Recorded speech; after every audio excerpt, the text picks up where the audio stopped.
मैं हरेंद्र कुमार। आज हम बात करेंगे एसएससी पर या बैंक एग्जाम्स पर। एसएससी और बैंक एग्जाम में सबसे ज़्यादा जो महत्वपूर्ण पार्ट होता है और सबसे ज़्यादा हार्ड पार्ट होता है आज के स्टूडेंट्स के लिए, वो है इंग्लिश। तो आज हम बात करेंगे कि इंग्लिश हमारे लिए क्यों हार्ड है और हम कैसे उसे इजी बना सकते हैं, उसकी तैयारी कर सकते हैं।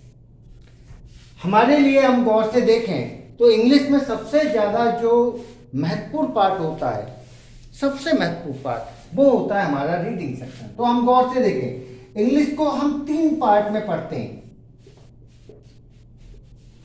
इंग्लिश हमारे 3 पार्ट में पढ़ते हैं और 3 पार्ट में हमसे क्वेश्चन पूछे जाते हैं।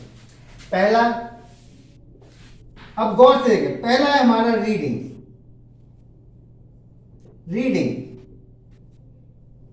चाहे एसएससी हो, चाहे बैंक हो, क्लोज टेस्ट या पैसेज, और साथ में सेंटेंस अरेंजमेंट, ये 3 चीज़ें निश्चित रूप से पूछी जाती हैं और ये 3 चीज़ें बहुत अच्छे मार्क्स कवर करने में सहायक होती हैं।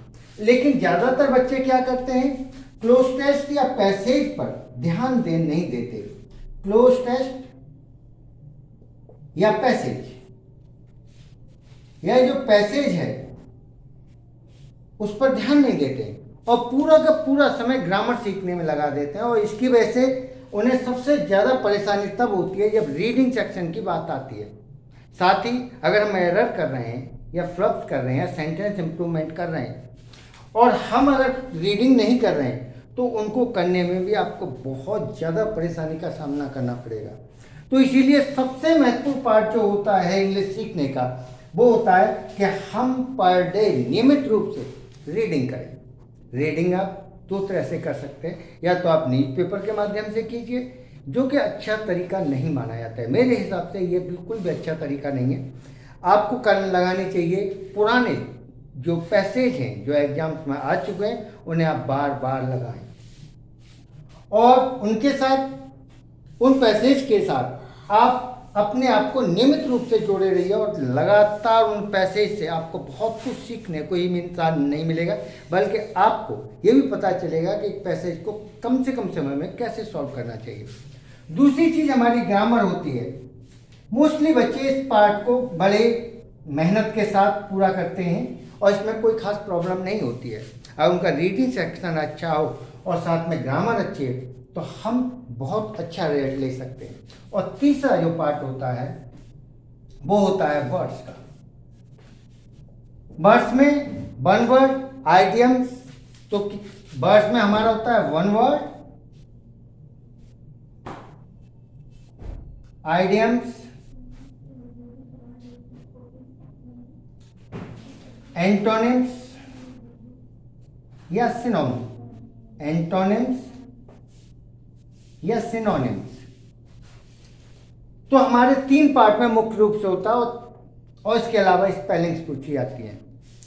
तो हमें नियमित रूप से, चाहे हम पर डे 10 वर्ड ही क्यों ना याद करें, लेकिन अगर हम नियमित रूप से करते हैं तो हम देखते हैं कि हमारी क्षमता याद करने की अपने आप विकसित होना शुरू हो जाती है और फिर हमारी यही 10 वर्ड से कब हम 50 वर्ड करना शुरू कर देते हैं हमें पता भी नहीं चलता।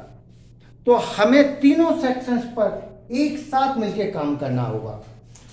हमें रीडिंग, ग्रामर और वर्ड्स, तीनों को अगर आप नियमित रूप से एक साथ मिलकर चलते हैं तो आप देखेंगे कि कुछ ही समय में, सीमित समय में आपकी इंग्लिश डेवलप होती जा रही है और आपका जो एग्ज़ाम है इंग्लिश की वजह से जो रुक जाता है, सिलेक्शन रुक रहा है, वो नहीं रुकेगा।